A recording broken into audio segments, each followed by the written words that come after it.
1 Reis 9. Quando Salomão acabou de construir o templo do Senhor, o palácio real e tudo mais que desejara construir, o Senhor lhe apareceu pela segunda vez como lhe havia aparecido em Gibeon. O Senhor lhe disse: Ouvi a oração e a súplica que você fez diante de mim.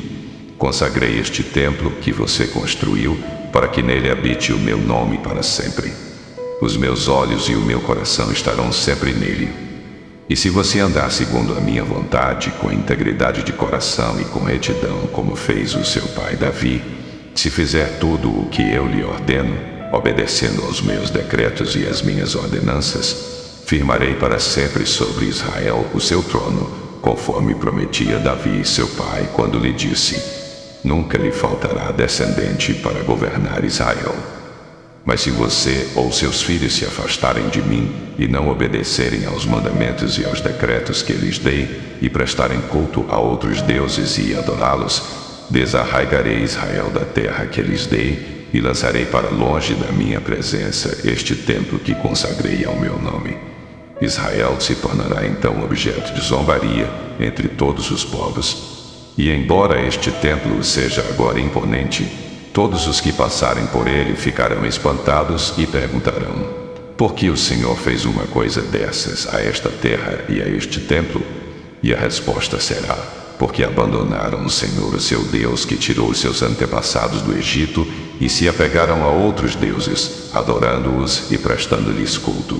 Por isso o Senhor trouxe sobre eles toda esta desgraça. Depois de 20 anos, durante os quais construiu estes dois edifícios, o templo do Senhor e o palácio real, o rei Salomão deu 20 cidades da Galileia a Hirão, rei de Tiro, pois Hirão lhe havia fornecido toda a madeira de cedro e de pinho e o ouro de que ele precisou. Mas, quando este veio de Tiro para ver as cidades que Salomão lhe dera, não gostou. Que cidades são essas que tu me deste, meu irmão? Ele perguntou, e as chamou Terra de Cabul, nome que elas têm até hoje. Hirão tinha enviado ao rei 4.200 quilos de ouro. O rei Salomão impôs trabalhos forçados para que se construísse o templo do Senhor, seu próprio palácio, o Milo, o muro de Jerusalém, bem como Azor, Megido e Gezer. O faraó rei do Egito havia atacado e conquistado Gezer. Incendiou a cidade e matou seus habitantes, que eram cananeus, e a deu como presente de casamento à sua filha, mulher de Salomão. E Salomão reconstruiu Gezer. Ele construiu Bet-Horon Baixa, Baalate e Tadmor no deserto dessa região, bem como todas as cidades armazéns e as cidades onde ficavam os seus carros de guerra e os seus cavalos. Construiu tudo o que desejou em Jerusalém, no Líbano e em todo o território que governou. Salomão recrutou para o trabalho forçado todos os não-israelitas, descendentes dos amorreus, dos hititas, dos ferezeus, dos heveus e dos jebuseus, que não tinham sido mortos pelos israelitas, e nesse trabalho continuam. Mas Salomão não obrigou nenhum israelita a trabalhos forçados. Eles eram seus homens de guerra, seus capitães, os comandantes dos seus carros de guerra e os condutores de carros. Também eram israelitas os principais oficiais encarregados das construções de Salomão, 550 oficiais que supervisionavam os trabalhadores. Somente depois que a filha do faraó mudou-se da cidade de Davi para o palácio que Salomão havia construído para ela, foi que ele construiu o Milo. 3 vezes por ano, Salomão oferecia holocaustos e sacrifícios de comunhão no altar que havia construído para o Senhor, e ao mesmo tempo queimava incenso diante do Senhor. E Salomão concluiu o templo. O rei Salomão também construiu navios em Ezion-Geber, que fica perto de Elate, na terra de Edom, às margens do Mar Vermelho.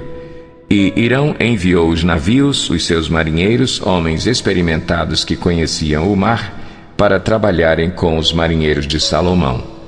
Navegaram até Ofir e de lá trouxeram 14.700 quilos de ouro para o rei Salomão. 2 Crônicas, capítulo 8. Depois de 20 anos, durante os quais Salomão construiu o templo do Senhor e o seu próprio palácio, Ele reconstruiu as cidades que Irão lhe tinha dado e nelas estabeleceu israelitas. Depois atacou Amate-Zobá e a conquistou. Também reconstruiu Tadmor no deserto e todas as cidades armazéns que havia construído em Amate. Reconstruiu Bet-Horon Alta e Bet-Horon Baixa, cidades fortificadas com muros, portas e trancas, e também Baalate, e todas as cidades armazéns que possuía, e todas as cidades onde ficavam os seus carros e os seus cavalos. Construiu tudo o que desejou em Jerusalém, no Líbano e em todo o território que governou.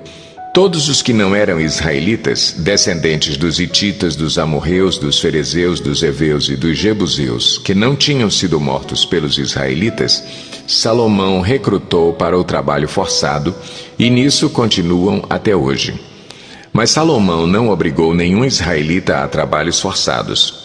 Eles eram seus homens de guerra, chefes de seus capitães, comandantes dos seus carros e condutores de carros.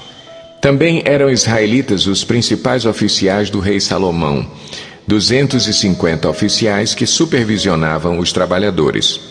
Salomão levou a filha do faraó da cidade de Davi para o palácio que ele havia construído para ela, pois dissera: Minha mulher não deve morar no palácio de Davi, rei de Israel, pois os lugares onde entrou a arca do Senhor são sagrados.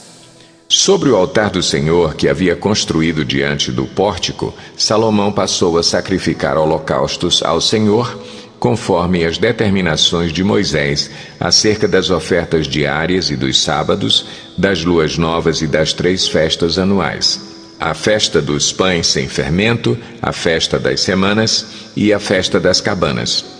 De acordo com a ordem de seu pai Davi, designou os grupos dos sacerdotes para as suas tarefas e os levitas para conduzirem o louvor e ajudarem os sacerdotes conforme as determinações diárias. Também designou, por divisões, os porteiros das várias portas, conforme o que Davi, homem de Deus, tinha ordenado. Todas as ordens dadas pelo rei aos sacerdotes e aos levitas, inclusive as ordens relativas aos tesouros, foram seguidas à risca. Todo o trabalho de Salomão foi executado desde o dia em que foram lançados os alicerces do templo do Senhor até seu término. Assim foi concluído o templo do Senhor. Depois Salomão foi a Ezion-Geber e a Elate, no litoral de Edom. E Irão enviou-lhe navios comandados por seus próprios marinheiros, homens que conheciam o mar. Eles navegaram com os marinheiros de Salomão até Ofir, e de lá trouxeram 15.750 quilos de ouro para o rei Salomão. Encerramos aqui o nosso vídeo de hoje. Muito obrigado por ficar com a gente. Compartilhe esse vídeo, inscreva no nosso canal, ative notificações e até amanhã voltaremos com a continuação da nossa leitura, plano anual de leitura de forma cronológica. Deus abençoe vocês.